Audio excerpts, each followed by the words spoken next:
ready to recharge. Okay, we had pretty good smoke coming out of the eaves and the roof. We have that under control. We're going to check for ignition right now. Primary lead 1141. Okay, command's clear. 2 separate garages. To that apartment up in the front, give me a secondary. If you believe that communication is the key to success, well then you've downloaded the right show. Attention all Marion County fire units and stations. Authority of Public Safety Communications. All stations go to day watch. Thanks for downloading the Day Watch podcast. I'm your host, Eric Bannister, and today in the P10 studios, we have a brand new guest, our new Division Chief of Training, Russ Shoaf. Russ, welcome. Oh, thank you. Glad to be here. Guys, if you've been around Central Indiana fire service for any length of time and you had anything to do with special operations or tech rescue, you know Russ Shoaf. His name is going to be out there. Either he taught you or he taught the guy that taught you. And that's just, that's the kind of his claim to fame, his history. But he's been in the fire service for a long time. He's got a lot of knowledge. We are happy to have him. Russ, again, thanks for being with me. And let's talk a little bit about where you're from and let's get the history of you. Okay. Well, I appreciate the opportunity to speak. I'm from the west side of Indianapolis. Graduated from Ben Davis High School in 1975. My claim to fame there was it took 12 years. I graduated from Ben Davis High School and in 1975. As soon as I got out of high school, I went into the Air Force Reserves to become a firefighter because I was 17 years old, really didn't have any interest in anything else, and just wanted to be a firefighter.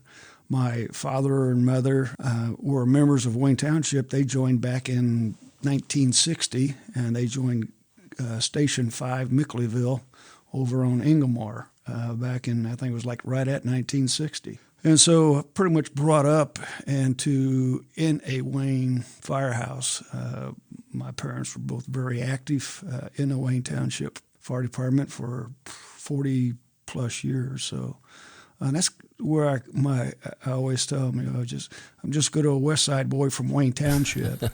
Well, that's where a lot of our some of the best firefighters in Central Indiana came out of this fire department back in the day. It's one of the oldest. It's one of the infamous or famous. It depends on how you're looking at it. Yeah. But we've had a very busy West Side, and it's been a good learning experience for a lot of people that went on to bigger and better things. So you were with us, volunteer from 7. I started actually. Well, I like to say I started in 1960 with my dad. Right. Well, you certainly did. Yeah. I was my brother and I were very close to him. Whenever he'd go to the firehouse or do anything, we were usually attached to him. Mm-hmm. Doing that, we were known for those guys the little kids that came into the firehouse and took the boots off the wall and walked around with them on, and guys would come in to make runs and couldn't find their gear because we had it hidden because we was around the firehouse. The Shoaf boys are running around with our gear. Yeah. But I actually got involved, I guess officially, with Station 5, Mickleyville, as a cadet in 1972.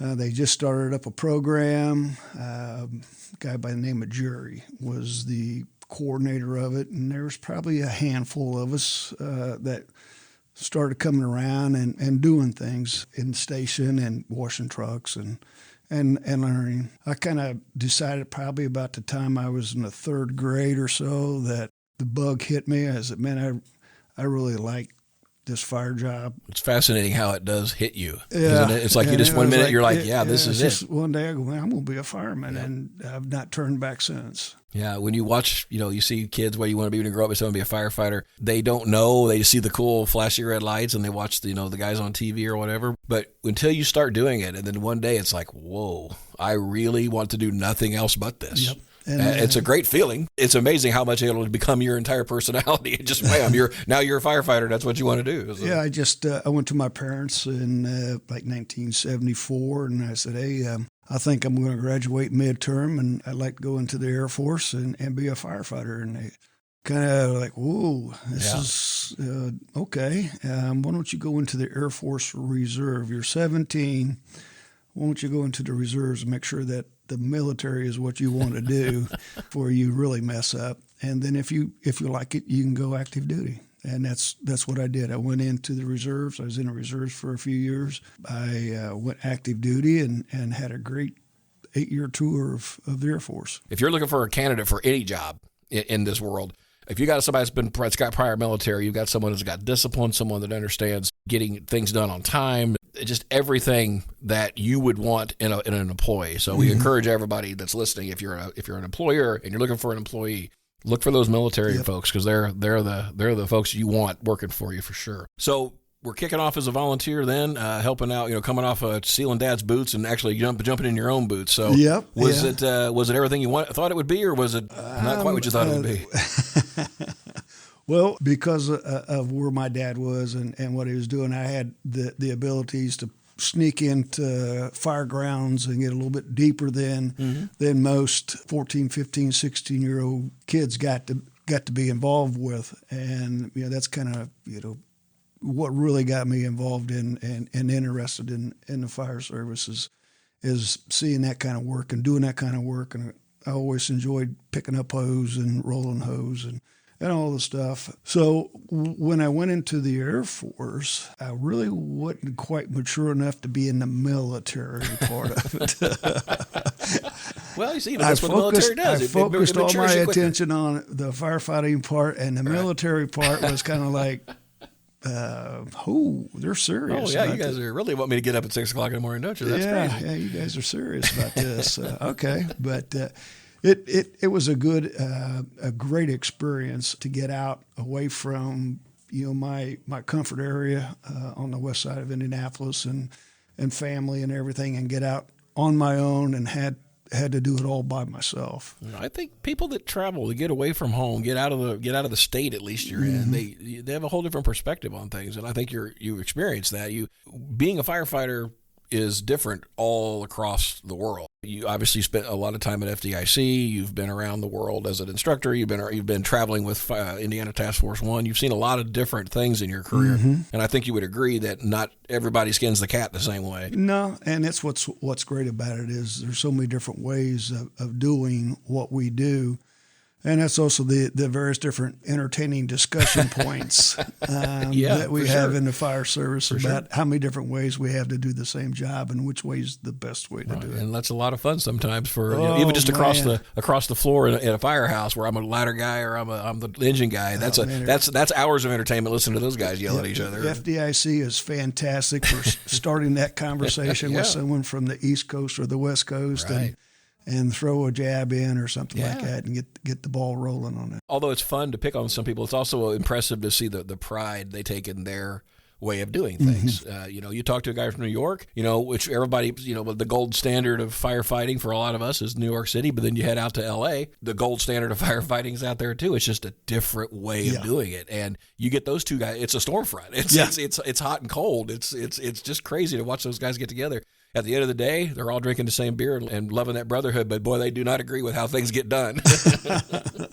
So 1973, 1974, we started at Wayne Township as a volunteer. Were we doing anything back then besides just fighting fire, or did we have was the spark of technical rescue starting even back then? No, technical rescue wasn't even a thing in the fire service. Until the early 60s, fire service didn't even do vehicle extrication. The wreckers, tow trucks did extrication, and the funeral directors did the ambulance hauling. So, in the 60s, a lot of that stuff changed, and the fire service started developing those areas. I was just, I was that moth that always wanted to get to the fire in those early days. And when I went into the Air Force, they're not known, and they don't really like having their buildings on fire. So the fire experience, as far as actual firefighting and stuff like that, was somewhat limited, but the ability to get the education was overwhelming. There was always opportunities to get and learn something, whether it's an aircraft or whatever. Especially the hazmat side of what eventually came to the fire service in the 80s is the hazmat stuff. So it's been pretty neat to be on the front side of some of the specialties like EMS when. It wasn't that long ago, I don't think, when all you had to do is have an advanced first aid card and you could tech in the back of an ambulance. Yeah. Yeah, if you were an EMT, they called you doc. Yeah. You were the doctor on the scene. So yeah. My EMT course was 80 hours, and I thought I was pre-med. Yeah. What's the joke? I didn't spend 6 weeks in EMT school to be told by a nurse I can't do this. Yeah. And it is, for some people, that's the most intense education they've had since high school. And it's pretty crammed into a short amount of time. And so now these guys that go through EMT class and hazmat tech class and everything, I sit there like, whoa, man. Yeah, that's a commitment. Yeah, our recruit class, and I would say, I'm sure at Pike Township and at Westfield, where you've had experience with, we don't do 3-week recruit classes. We do 22, 24, 26-week recruit classes, and we can take a person that was flipping hamburgers one day, and at the end of that time, be at least dangerous enough to be a decent firefighter. Yep. So, but they're going to get all their certifications if they don't have it, and then we're going to.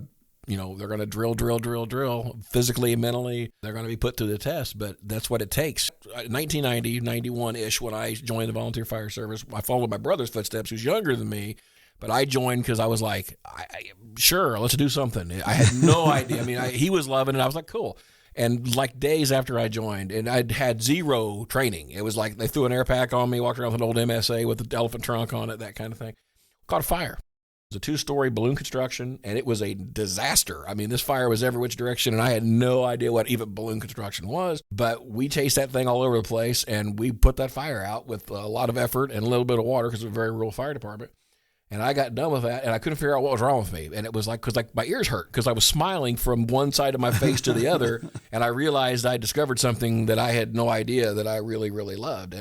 And he was like, oh, dude, you're hooked. And I'm like, yep, let's do this again. Yep. Let's go. That is an incredibly interesting feeling when it finally hits you. And then a guy like me who was a C student, if you talked to my teachers, that was giving me a couple extra points to all I wanted to do was go to school, educate, train. Let's go. Whatever class you got, I want it. I want to be the best at it. And all of a sudden I'm an A student.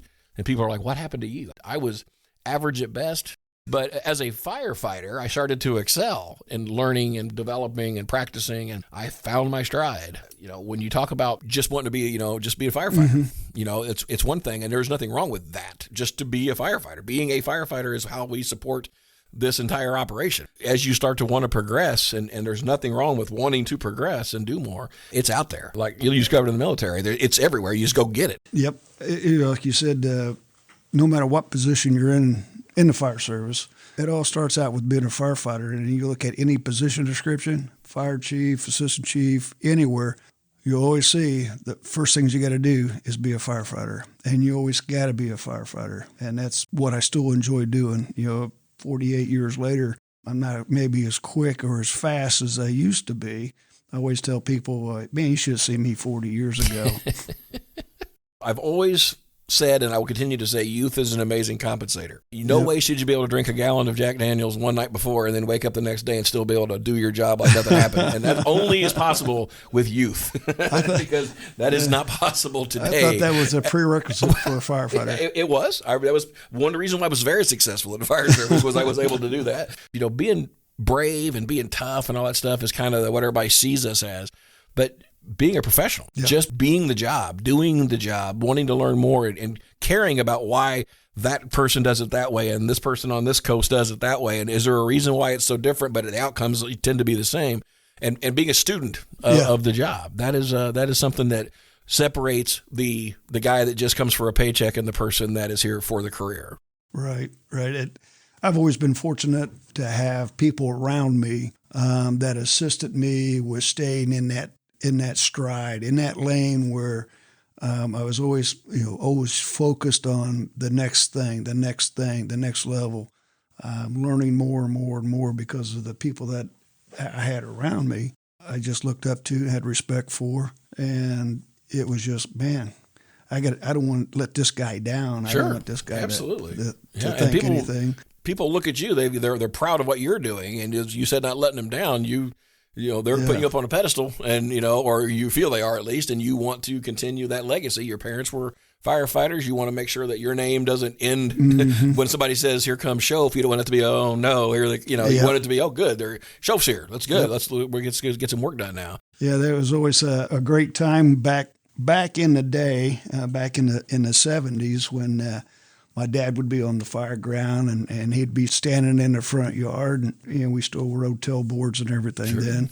And to be on the back of the tailboard and make the turn and look up and see the smoke and everything, so you get somewhat excited, and then look over in the front yard and see Dad standing there with his pipe, smoking his pipe. Nice. And he was like, man, I got to get in there and get this. I got to show the old man. Yeah. I got to show the old man. And a lot of times he just shake his head, going, man, what are you thinking? So I know you've got at least a brother in the fire service. Is he the only other one in the family? No, actually, I have two sisters and my brother, and we were all in the fire service. Okay, and great. My mom was actually a certified firefighter. Her and a lady by the name of Sherry Moore, the mother of Ted and Dave Moore. Oh, yeah. Oh, so I recognize that last name? Yeah. It's a small world. Did Terry and Sherry they went for the fire school? Yep. Sherry Moore and my mom were best friends, and they went to Firefighter 1 school. I think then it was called Class 1, firefighter first class. Yep, first class. And the class, reason they went through it was because there was nobody to respond to fires during the daytime because all the guys were working. So they got involved, and then they went through EMT class and everything. And then my older sister went through EMT class, and she started riding in the back of Wayne ambulances. And it was just kind of a progression. My younger sister was an EMT. She was a member of Wayne. And then my brother and I actually got involved and got hired at Pike at the same time in 1982. 1982, okay.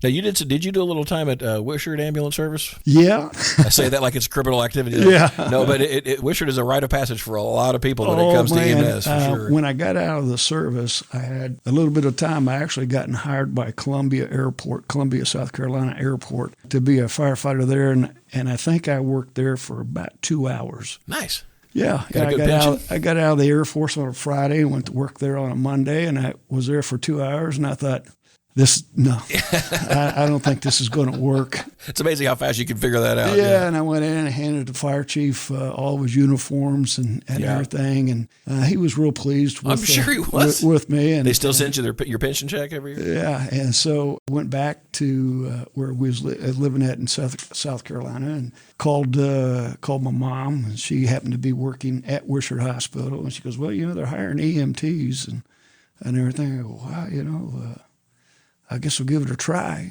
And I called up Wishart, scheduled an appointment, packed the family up from Sumter, South Carolina, and we moved over a weekend, and then I went to Wishart and applied. And they said, well, for every air base or every state that I was stationed at, I got the state certification for EMT. Yeah. And so I had, 4 or 5 different state EMT certifications, but my Indiana one had elapsed, and they didn't have that. If you was in the military, you could grandfather in and get back.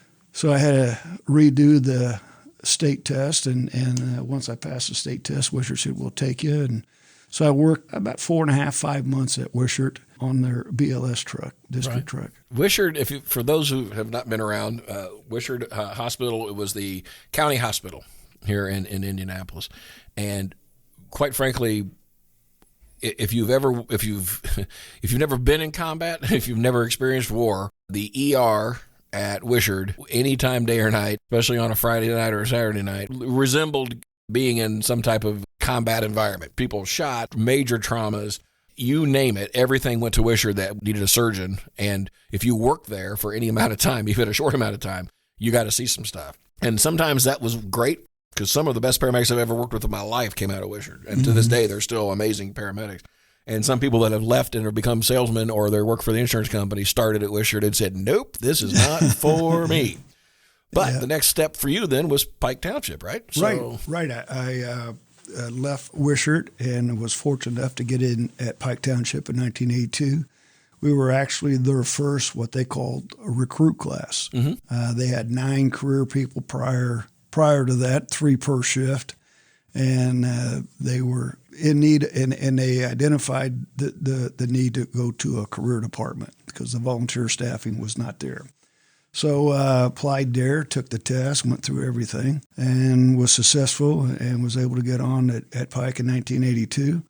My first assignment, because I worked at Wishart, was the ambulance. and even in 1982, I said, "Man, why did they put me on the ambulance? I don't want to be on the ambulance." Right. And everything, but I ended up spending about 8 years on a Pike ambulance because I had such a good time. Fire service today is not just fighting fire and cutting on cars. EMS is a huge part of it. Right. And from all aspects, whether you're transporting on an ambulance, you're coming off a fire truck or a squad, if you don't have any real street experience, there's a little detriment there. Even my old butt today, I worked an accident coming to work, and I took a blood pressure for the first time in probably 5 years, and I'm happy to report I nailed it. When the guys got there with the computer that they use now to do a blood pressure, if I was within 1.5 of my calculation off of a manual blood pressure cuff, great. and that is like, I was so impressed, I'm going to retire today because I'm still able to take a blood pressure. But I wouldn't be able to do that if I hadn't had years and years of background doing that. So Pike Township is now moving forward. They're going into that career mode. In 1982, we had 20 people hired. They dispersed us amongst the stations. I was assigned to an ambulance, and there was only 2 of us at the firehouse. A guy to drive the fire truck and me on the ambulance. And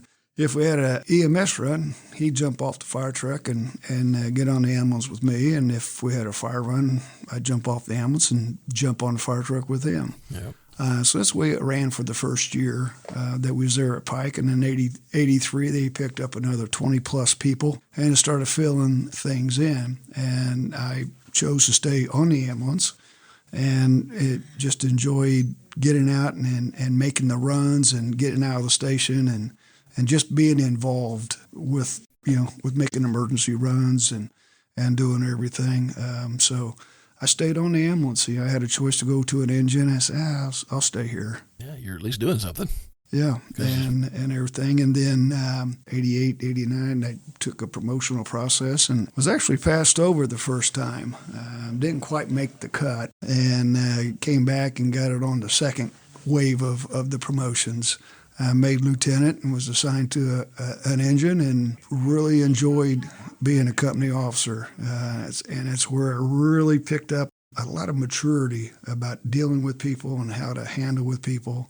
Yep. Sometimes it was a good experience, and sometimes not too good. To testify, my friend. Yeah. Yes, I was a young company officer myself. A 1999 career, first ever career fire department. 2004 lieutenant. Fast. Well, we were a small department, young department, and somebody had to do it. So as we were stepping up, I'm like, well, I guess I'm going to do it. I figured I'd sit on a list for a couple of years, get passed over. Nope, number 1 on the list, and you're now a lieutenant. And I'm like, well, cool. I mean, you're right. And I think we fight more fires, obviously, without ever leaving the fire station. I mean, there's so much with personalities and so much with which is people's lives outside of the fire department that you're trying to help with, maintain, manage, making sure your engine company is functional. So when you show up, people don't go, uh-oh. Engine 80 so-and-so's here. You want to be, oh, good, they're here. We're going to get some work done. And to have a crew like that or to have a team like that takes work. And it is a challenging thing to be the boss. There was a lot of, like I say, trial by fire. And in those early days, you just wanted to be liked. You want to be accepted. You wanted to be, whatever, that guy. I wanted to be recognized as, the go-to officer. And I thought, man, and I was picking up battles for other guys that I work with and carrying their battle flag, to the administration and fighting. And I realized, this is not the way to do this. And I probably take a few lumps first, but you figure it out. My career is coming to an end quickly here, fighting everybody else's fights. Right. And making political statements to fire chiefs that were just totally uncalled for. So I learned, through the disciplinary phases of education on how to straighten out and become. And like I said earlier, I had always had a group of people around me that always was there to help me out and to pull me off. Hey, you're out of your lane, bud. Get back over here, straighten out, and let's get going. If you're lucky enough to have that, you'll go far. And a lot of times that really, even subconsciously, is you surrounding yourself with those people. Right. You're not pushing those people away from you. Even people that are truly your buddies, your friends, will tell you when you're wrong. Yeah, and that's important. A buddy that I was in the service with in 1978, we were stationed together in Arizona, and we still talk back and forth. And he was one of those leading guys when I got stationed there, 18 years old, 19 years old. I seen the stuff at Wayne. You're not going to teach me nothing. I'm from Wayne Township. Here, let me show you. Yeah, we've had that problem for a few years. Let me show you how to do this. And he was patient with me, but he was very a motivator and very positive. And we still stay in touch. We still talk. He's retired and still lives out in Idaho. But he was a great influence in my earlier days of getting me to kind of settle down and focus on the correct avenues of the fire service. Yeah, and you're so lucky to find people like that, because sometimes we find people that all just agree with us and we all do the same thing, and there's no counterbalance. There's no negative and positive going on. It's just everybody's going one way with their head on fire with their head cut off, and either it's a fuse that burns too quickly and you burn yourself out and you're done because you've ran your whole career in 5 years versus 30, or you've done so much that you're just too much of a liability and you got to go. Yep. And people get together and say, hey, he's a good dude, hell of a fireman, but he's a liability to the department, to the community. We've got to do something. If he won't straighten up and we've tried it, he's got to go. Yep. In those early days, I usually wore shoes with holes in them to where I shot myself in both feet. And, a good message. I'm just presented it wrong. I've always been a more flies with honey kind of person when it comes to like discipline and trying to get folks to do what I want them to do or what I need them to do. But every now and again, I would pick up the sword and be like, oh, I don't like this, I'm going to tell. And then I just completely hang myself out. And then as I'm speaking, I can see that I didn't have all the facts. And I'm like, oh, this is going nowhere fast. And I'm like, how can I back out of this gracefully and say sir and walk away and maybe still be a lieutenant or whatever? Yeah. I always had that dysfunctional switch between my brain and my mouth that wouldn't shut off. I'm filterless every now and again myself, and it's definitely something that time does. If you're lucky to stay in the job, time will correct that. Humility. I know a lot of folks that they get pinned and they swear to uphold all the Constitution and yada on, and they swear they think they're God's gift to everything. You are exactly one run away from being the most humble person in this fire department. You have no idea how much this could change right now for you, because you've never had a conflict. You've never ran into something that's caused you any problems. Your confidence is basically doing the old traditional writing that check your body can't cash kind of thing. And they do. They run out and they go the wrong way, and the fire's that way, or something weird, and somebody gets hurt, or we lose property we shouldn't have lost, and now they're trying to figure out, what the number for that truck driving company is, because they're like, oh, this is embarrassing. I told everybody that I was the best, and I'm not. Yeah. And unfortunately, it's not even that you're not the best; it's just you're human. Yeah. But you let everybody believe that you're infallible, and we know that is the next run. I mean, confidence breeds arrogance. A lot of folks are really arrogant because they're really confident with what they do. A lot of people have walked around eating crow for statements they've made or ways they presented themselves to people, and then life caught up to them. I've had many of those meals. So, Pike Township, you get promoted. You're like us on the west side of Indianapolis. There's a lot of things just in the area that create better than single room occupancy obstacles, right? There's a lot more going on. There's a lot of industrial complexes, lots of industrial parks. There's ways to get stuck in places that are tight. There's ways to fall into holes that are deep. There's ways to get caught in something that'll make you turn green. And the fire department's going to be called when that happens. So someone's got to do it. So how do we get our department up to speed to start handling some of that? That was a neat thing about Pike Township in the 80s. Chuck Berry, who was the chief, Tim Falk, and Rick Pullman, who were the assistants, were visionaries, and they seen what there was in the Pike Township district. There's at the time there was a place called Rock Island, which was a gasoline refinery there on 86th Street. We had high rises in the pyramids, and we had Park 100, which was becoming one of the nation's largest big box warehouse like manufacturings in the country. And there was us with our 4 stations and 20 some odd guys on duty that had to mitigate those events. And Rock Island had their events, their hazmat events, and that's kind of the first area outside of just structural firefighting, EMS, vehicle extrication that I kind of grew into an interest, because the station that I was stationed with was right there on 86th Street, just blocks away from the refinery, and you really didn't have enough time to hide or to think too much about what you're going to do when you got there. You barely get your gear on and you're there. and we were there. We had some good events, and I got very comfortable working in the hazardous materials world and working around those type of things. Fortunately for me, Pike Township sent me to a lot of schools for hazmat and refinery firefighting and the use of foam, and my military experience with working with flammable liquids all played right into it. So I became very comfortable working in those events, and then we started talking about high rises and everything. So the fire service developed into a hazmat response team back in the 80s, and the EMS was there. It was fire and EMS, and then we picked up hazmat. And then in the 90s, early 90s, this thing called specialized rescue started coming across. There was more to emergency events than fires and crash cars and green smoke. Yep. There was the confined space, the trenches, and everything.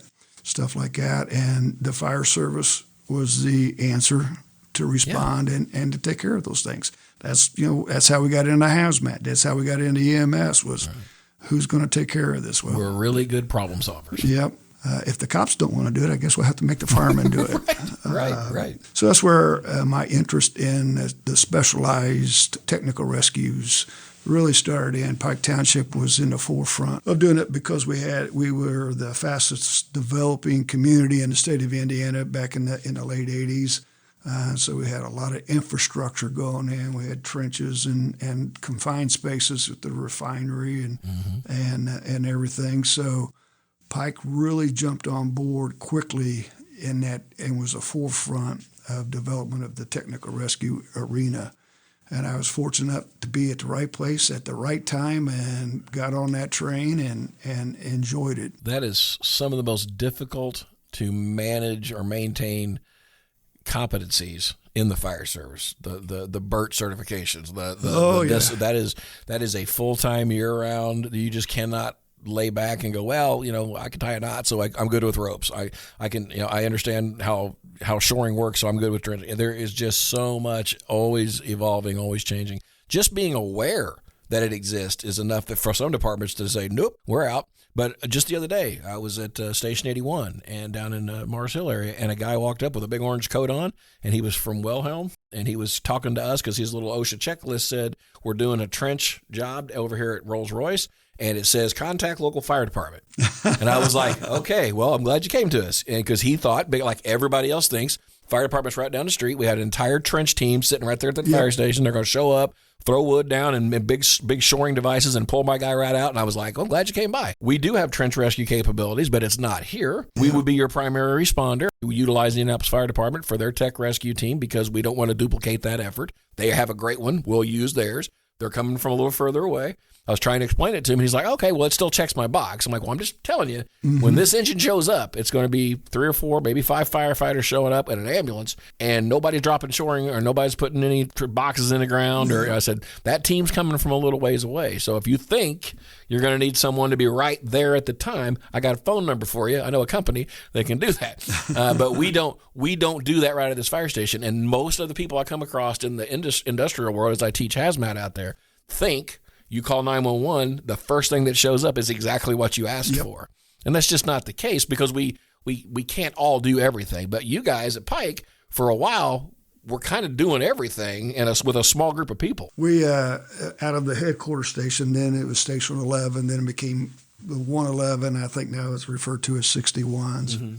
There was a squad, a ladder, an engine, an ambulance, and a battalion all ran out of headquarters. So that was, the obvious location. That was the only multiple unit house other than engine in an ambulance or an engine in a tanker that Pike had. So we accepted, and for whatever reasons, all 3 shifts, everybody at that house just kind of accepted that, and we'll take care of it and we'll do it. And like I said, the organization itself supplied us with the training and the equipment and mission critical right there. Yep. If you don't have support from the top, none of it matters really. There's a period of time that I think about every quarter, there's a couple of years there, but every 3 months I was gone someplace to take a training class somewhere.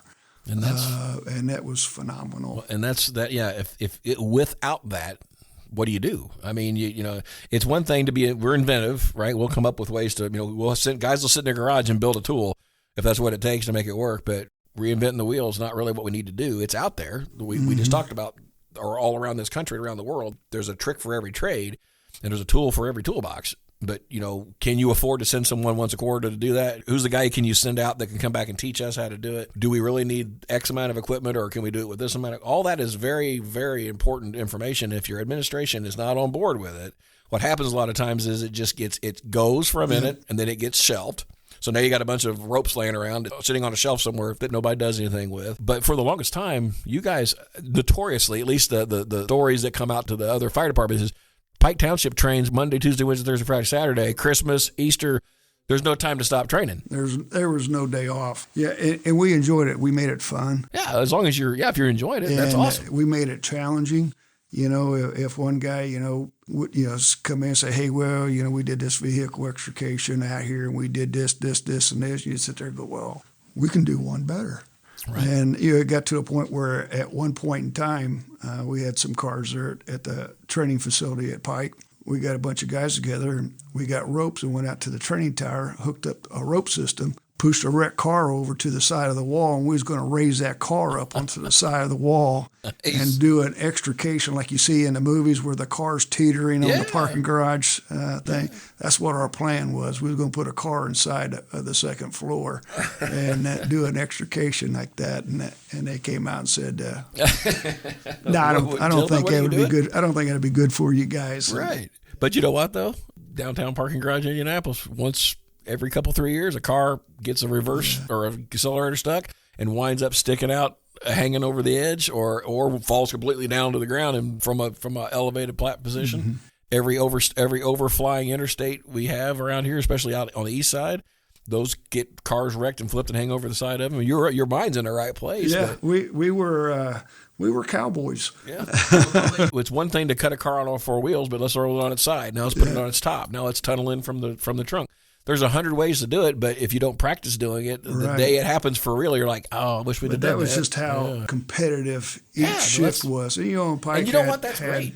We had honor guard teams that competed. We had extrication teams that competed. We had running teams that competed in running events. We had softball teams. I mean, we were involved and very competitive, and we took that stuff very serious. But at the same time, we were having a great time. So Pike Township is how long before we retire out of Pike? I left Pike in 2013. I basically served at all the stations, was in all the positions, held all the ranks, and then retired as the operations chief. In 2013, I was the operations chief at Pike for 7 years.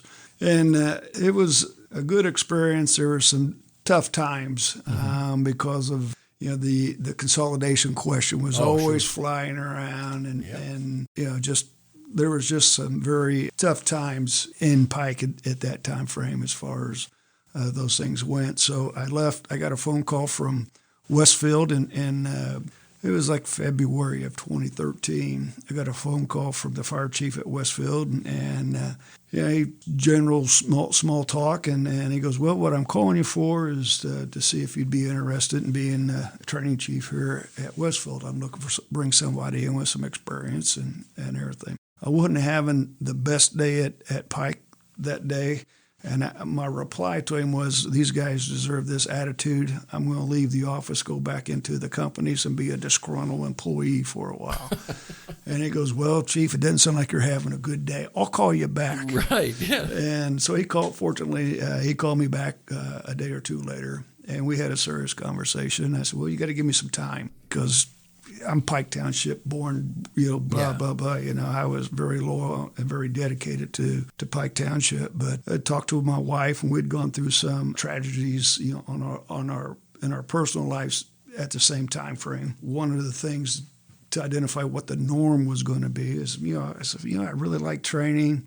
I love doing training. If I could find a young, small department and was needing a training chief, I think I'd go to it. And it wasn't just a couple months later that I got the phone call from Westfield. So him hauled around about thinking about the pros and, making the list, doing all the things that you're supposed to do to make a decision. And my wife one day just asked me, what's the question? What's holding you up on pulling the trigger on this? I go, man, I just don't know. She goes, well, remember this conversation we had just a couple months ago? This is what you said. And once she said that, it made all the sense in the world. So I left Pike in July of 2013. I went to Westfield as their training chief. And made a big difference up there. It was a great experience. I spent 10 years at Westfield, 4.5 as the training chief and 5.5 as the operations chief. Those guys, we worked well together. I felt like we were very successful together. They had a tolerance of some of my ideas and concepts and directions I wanted to go, and they had some tolerance with that stuff, and we worked hard at it. And they were a good department before I got there, and they're a great department today. They're a very aggressive organization, very hungry to continue that growth and development.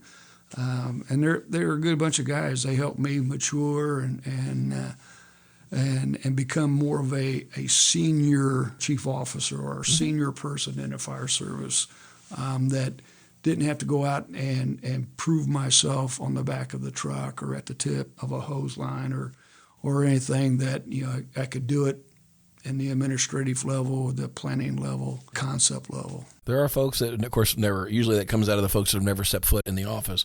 But if you don't have a good administration or people that have, the street knowledge, they know what it was like to be on the street and what it was like to struggle because they weren't getting support. And now you're in a position where you can support those good firefighters that are trying to make things happen or those good EMS crews that are trying to make things happen. There's a time when all that experience needs to come to the top. And then you need to be able to use that to make a whole other group of people more successful than even you were. And Westfield's kind of in that situation you were at Pike. They're growing hand over fist up there, right? I mean, they're constantly expanding and getting bigger and bigger. They're always, I'm sure they're looking at new buildings and new stations, and that whole area, that whole north side of Hamilton County area is just under fire for expansion. Oh, yeah. When I got hired there in 2013, 32 was a dividing line. South of 32 was single-family apartment. North of 32 was still fairly rural farmland, a lot of big farms and stuff up there. And if you used to go up there today, it is just built up. Every time it rains, there's a new subdivision that pops up there. Yeah. And the growth is remarkable. And, in the fire service, we're always behind the curve of growth and development. So we always have to make do, and you always like I said, you just got to make do with what you got, get paid what you get paid, suck it up and get the job done. And those guys are great about that. That's just the way the fire service is.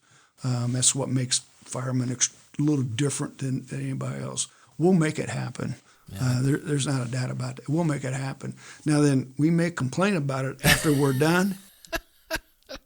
May complain about it? We may complain about it after we're done, but man, when it comes time to make things happen, we'll make it happen. I've said it every other podcast. I've said that is that the one thing about us to our own detriment is no matter what you throw at us, we're going to fix it. Yep. Sometimes people look at that and go, well, you fixed it. Why do you don't need this new toy. You did it. Well, we did it because we had to do it, and we made it work because we're creative and we're good at it.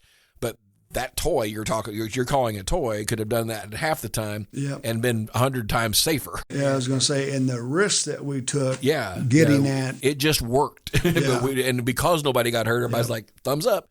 But because we are folks that never say no, there's no obstacle that we go, well, we can't fix that. I guess we're not going to be able to fix it. We'll be there for 3 days, but we'll get it fixed. No matter how running our heads into a concrete wall is pretty common, but eventually it breaks and we pour through the wall and we get what we got to get done. So, and that's the fire service in a nutshell. You cannot give us a problem we won't solve. Now come up here to the office, there's problems that are very challenging to solve, and it's not as easy as ramming your head through that wall because there's way out of our control rules and laws and things that are in our way that make it harder to budget, make it harder to plan. And the folks that haven't experienced it up here just say, oh, you've lost touch. You're just desensitized in the office, and you haven't woke up to an alarm bell at midnight in a long time. Once again, I had that group of people, and it always evolved, different people and everything, but I always had a group of people that always kept me in check. Yeah, you're not who you think you are. You're not doing what you think you're doing. Right. Sit down and be quiet. And fortunately, I had at Pike an administration that tolerated it for the biggest part. I was one of those mouths that just, administration couldn't do nothing right. They couldn't pay me enough. They couldn't get enough stuff right. They couldn't give me a new fire truck quick enough. And they just didn't understand what it took to be a fireman on the street. And then when I became one of them, I had a guy, in a discussion that was fairly, decibel level was high and body fluids were out there and everything. But, he really kind of tripped my trigger when he says, you forgot where you came from. I was, whoa. There we go. Yep. Man, you crossed the line now. And no, I haven't. And so it was short-lived. The discussion, came to a short, immediate stop and everything. But that was one of the things that I think I'd never forgot where I came from. Even at Westfield, I was fortunate enough while I was at Westfield that they allowed me to ride the trucks when staffing was short. Oh, wow. And they tolerated me showing up on the fire ground and doing things. Yeah. And allowed me to participate in hands-on training and stuff. They were very nice about that. But, in the office, I'd sit and make these policies or talk about doing this and doing that. And then, they'd come up and say, hey, Chief, we're short on the ladder. Could you cover for a couple of hours?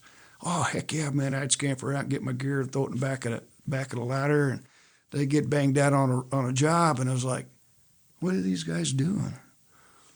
We're following your policies, Chief. Yeah. Oh. Yeah. Yeah. Time for a rewrite. Here we go. I was like, oh, man, I better get my act together.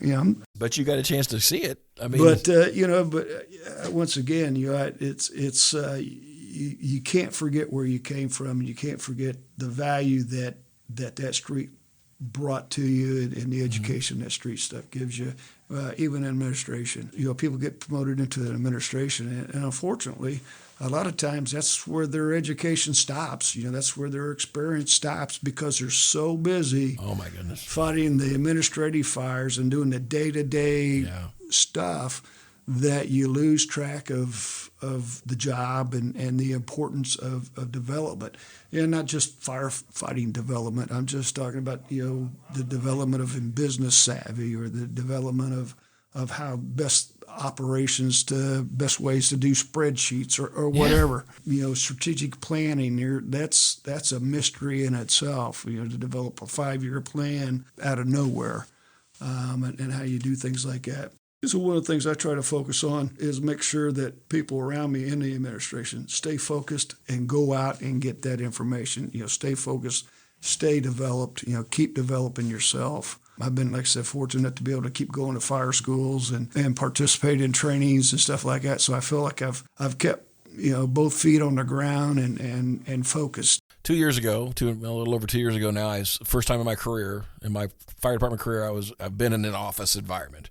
I've been up here injured. I've been off, light duty stuff, but never up here, assigned a position. And my position has zero to do with making big decisions. Nobody kicks my door down and says, Eric, we got a problem here. We need you to fix this. And I'm important. I think what I do is important for the fire department, but I'm not making those life-changing decisions. But I hear it all day long, and I'll walk up and down the hallway talking to the officers that are running the big part of the executive branch of our department. I feel bad when I'm out in the street and somebody says that so-and-so doesn't know what they're. I'm like, man, I wish you could see through my eyes what I'm seeing. Yeah. The look on their face, how concerned they are that they aren't getting it all done. They want to get it done because they want you to have the best equipment. They want you to have the best training. They want you to have the best, place to live. And it is every single day something is added to that list. It never, ever stops. Mm-hmm. And every time something changes, it reprioritizes. And what was a big priority a week ago is now the bottom of the barrel because something really, really more important came in. And that person that was focused on that high thing at one time is now their things at the bottom of the barrel. They start to get they're not following through. They're not doing, and it's like, I can't get you guys to understand. It is not intentional. But I mean, I look at my, Courtney Rice over, Chief Rice, that guy is working at home. He's working on the weekends. He's working on vacations, trying to get things done just to be even, you know, and all these guys in this row they're working their tails off. I just wish people really understood that as it seems to be bad, it would be so much worse without the effort these folks are putting into it. Yeah, I had a chief one time tell me, and it's a statement I use at times. I was doing an officer class years ago, and one of the students in the class was being somewhat destructive to the program. It was supposed to be, you know, not necessarily unicorn and rainbows and type of class, but it was, you know, how to work with people and be good officers with this, you know, and I had them all written down on the board, you know, good officer does this, and this guy was just beating my can. And I finally ended up just saying, dude, I've done your job. Have you done mine? Do you know what it is to be over on this side of the issues and on this side of the thing? Well, it can't be that tough, you know. Yeah, sure it can. So I said, you're speaking out of ignorance. Yeah. And for that, we'll forgive you. Now, just be quiet and let me finish my daggone program. You know, there's a lot of truth to that, and I was as guilty as anybody in my earlier days. 100%. 100% I am. Arguing, you know, I remember arguing with the fire chief, which man, I'm very fortunate he had patience and just didn't fire me because he's a fire chief for a reason. He knows. Yeah.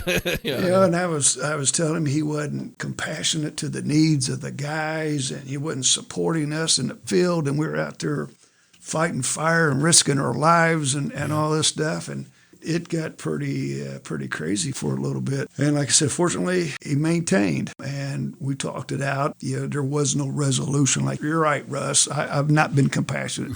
that never was a resolution. It never occurred to me to be compassionate to these people. Yeah, and he just looked at me, and that's when he said, "Man, you've not done my job. You don't know what I'm doing and how I'm doing it. And the stuff that I put out there, there's a lot of times I don't even like it, but it's the best. It's the best option I got." And that's where that trust between you and me is supposed to happen. You're supposed to have the ability to trust me that I'm doing the very best that I can for you. And I'm supposed to trust you that you're out there doing the very best for the community on your runs and everything. He goes, somehow or another, we're off. And that trust is not built. And we need to work on that. And I thought, it's probably a good time for me to be quiet and not argue anymore. But that sunk in. It was like, that's gold there. The reality of it is, until you've walked in someone else's shoes and seen it from that perspective, it's very difficult to have an honest opinion of what's going on. But we live in the world of rumors. We live in the world of speculation. You know, some guy has a company cutting grass, and he has his own company, and he's managed it successfully. That person believes, well, I too can manage a multi-million-dollar fire department. I don't know what the problem is. This isn't hard. True that their business is successful doesn't necessarily translate to everything that has to happen and in a particular order that it takes to run a fire department. Right. And you want to be, you know, the guy that everybody puts up on their shoulders and walks around and praises, you know, but doing your job effectively sometimes is it's a lonely place to be. Yeah. It's a special kind of person to accept that and continue to move forward to try to better the fire department for the community. Yeah, it's a tough place to be in, you know, to be the boss. And sometimes people put you in a position that you have to be that boss. I've made mistakes before in my younger days, and you know the cost of going back and apologizing to my crews, man, that had a bad taste in it. But it was what I had to do because I'd messed up, ran my mouth, I allowed a conversation to occur, opposed that conversation, and not only did I oppose it, I went off the reservation with it, and I was a shift commander. My brains tell me this is not how shift commanders talk, and especially to his crews and in front of his crews and everything. I just couldn't shut it off. But you couldn't do it, yeah. Well. So I finally got tired. I think my jaw muscles got tired, and I just left the room.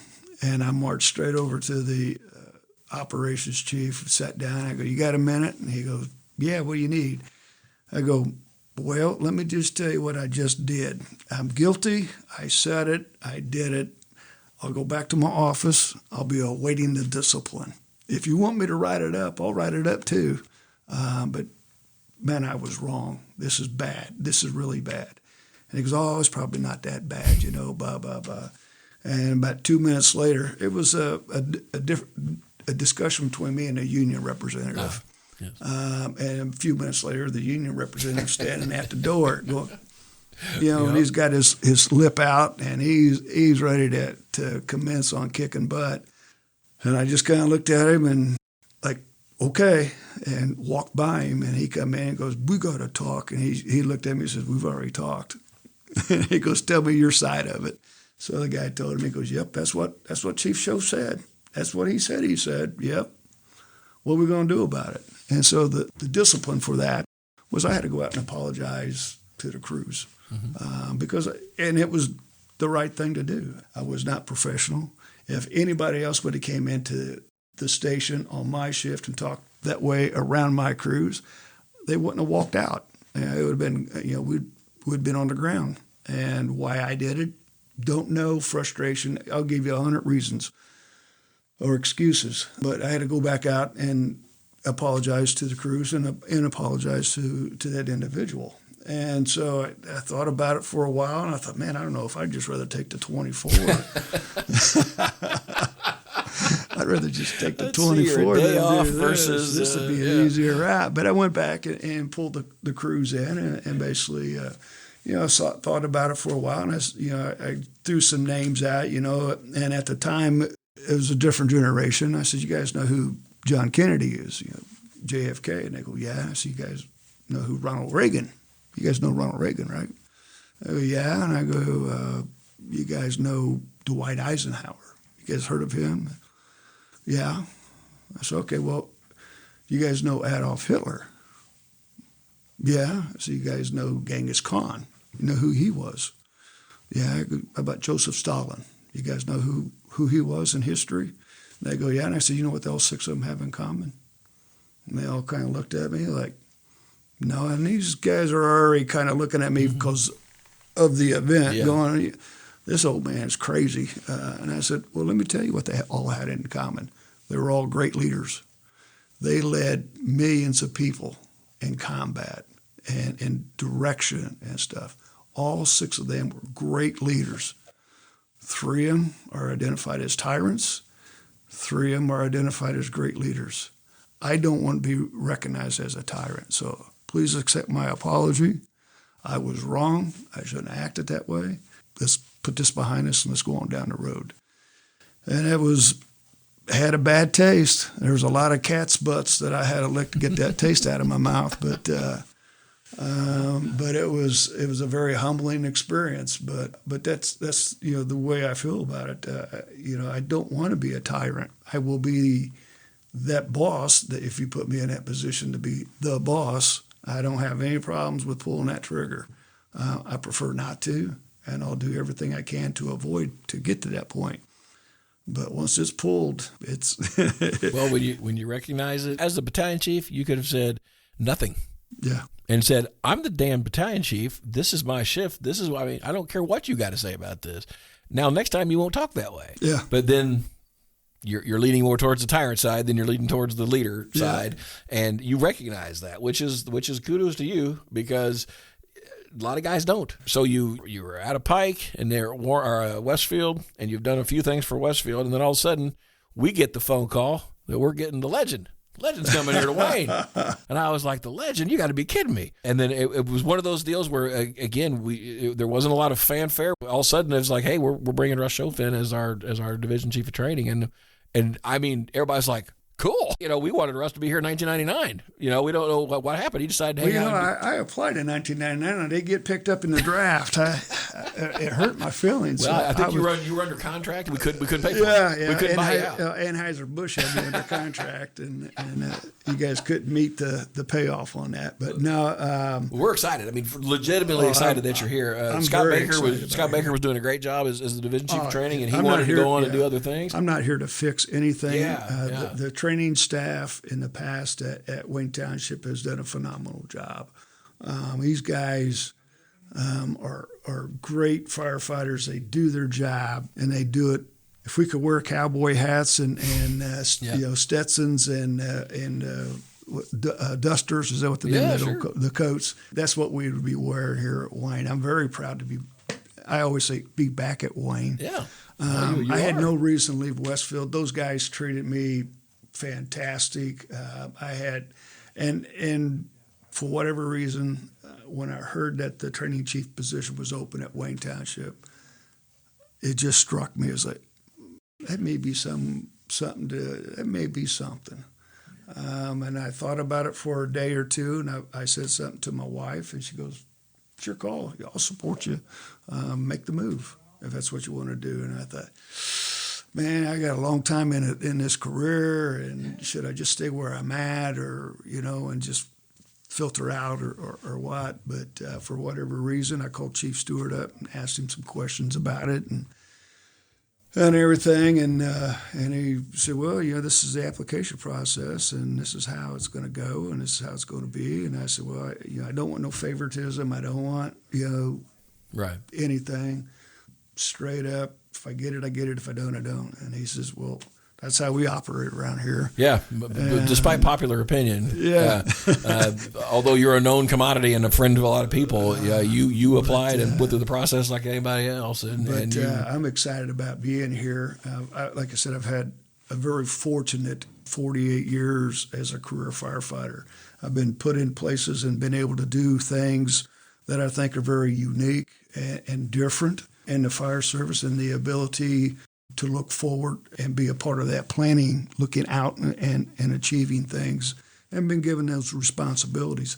They've not always worked out well. There's a lot of what you could call failures in the 48 years as a firefighter. But one of my beliefs is, and I got the saying on the wall in my office, is Theodore Roosevelt had the Man in the Arena speech that he did back in 1910. And it's basically, the critic isn't the person that needs to be listened to. It's the person that's been in the arena, the person with the blood, the sweat, the tears, the person that has failed to accomplish what they wanted to, is the one that counts. And when I read that, it was like, man, this is my belief here. This is my motto. This is my go-to thing. And I just soon get in and be with people that work hard and try hard and want to try different things and push the envelope, be aggressive and do those things. And if they fall short a little bit or it didn't work out, man, what an educational experience did we just have? Well, it's impossible to fail if you didn't try. Right. Failure doesn't exist on its own. It exists out of attempt. Mm-hmm. And we wouldn't be flying if Orville and Wilbur Wright gave up, when the first plane crashed. Yeah. It's impossible to go through life without having failure. And this job is especially that way. Sometimes it is of no fault of your own. It still rests on your shoulders as the failure. How you handle it and how you move forward speaks a lot of your character, and that is that you're only around for 48 years because you've been able to overcome those situations and grow from those situations. Otherwise, you wouldn't be sitting here talking to me. I still love the job. If I get depressed thinking that I can't put the boots on it, you can't get geared up as quick, I don't last with an SCBA as long, I don't work as well as I used to work, and I hurt awful bad after I do it. But man, I still love it. I still love it, and I still love being around the people that are involved in it, whether we agree or disagree. I enjoy being around them because we have that common thread that we're here for the community. We're going to do whatever it's going to take to make things right. Now, we can have difference of opinions on how to get there and what success looks like. That's why we live in America. We have that ability. At the end of the day, we're going to help the community at all costs, and we're going to get that job done because that's what we do. There's no puzzle we can't solve. So. The community of Wayne Township has a fantastic fire and EMS service. It's very dedicated, very down-to-earth, working people.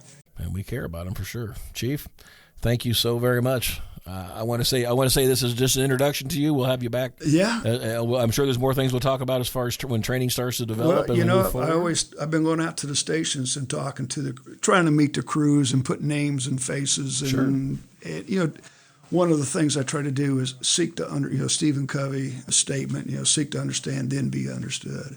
Like I said, there was nothing broke at Wayne Township training when I got here. And my biggest fear is breaking something here. But one of the things I've been taking some time and trying to just understand what is the way that we do things and the way we do things. But the culture of Wayne Township has been the same since the 70s. Hard work, get in, get it done, and get out. Stay on top of your game, and pride. And it's still here at Wayne Township. We can have our internal struggles, and we can think what we think about each other. Yep. But at the end of the day, the culture of Wayne Township is still the same, and it's still hard-nosed, down, in the street level, firefighting and go in and get it type mentality. And I'm very proud to be here. It's an honor to be here, actually, because of the people that are here. Like I said, Westfield treated me well. I was enjoying life up there. Don't know what flipped or what switched. I missed hanging out with those guys up there and doing the things up there. But man, I sure am enjoying doing what I'm doing here. Yeah, you're back home with the people that I'm doing with. Back home on the west side. Yeah. We're happy you're back. We got, and I don't want to carry this on too much longer, but we got such a great organization and we got some really great things going on and additional things that if you had hours, I could sit and fill you in with hours of the things that within the 60 days that I've been here, that I've been fortunate enough to work with Chief Stewart and Captain Lewis and Owens and stuff, and development of foundations of things, that systems that we're going to try to put in place to reach out to the people, to keep people proficient and everything, because we're losing the greatest generation of Wayne Township, the generation of 1999. Those guys are filtering out. We're losing the great generation. Others will argue that point, but we're happy to make a mark somewhere. But it's time. It's time for those guys to go. But and it's time for the next group to come up and do their things. And my biggest goal is to give them those avenues, give them those abilities, and I want people to have as blissful and joyful careers I've had for 48 years, and I want them to leave on their terms. Yeah, well, that's my thing in a nutshell. I said, don't let this isn't the last time we want you on the show. As those things start to develop, we'll bring you back in and we'll talk about them, and the future is bright for Wayne Township, and we appreciate you being with us. Appreciate it, and like I tell those guys, just had our first training meeting this morning. I said, as long as you guys keep sitting here, I'll just keep talking, so one of us is going to have to leave. Chief, thanks for coming. All right, thank you. Thank you so very much for downloading the Day Watch podcast. It is our sincere hope that this podcast increases communication and develops greater transparency between the administration and the employees. If you're not a member of Wayne Township Fire Department but have a suggestion for our show, hit the contact button at waynefire.org.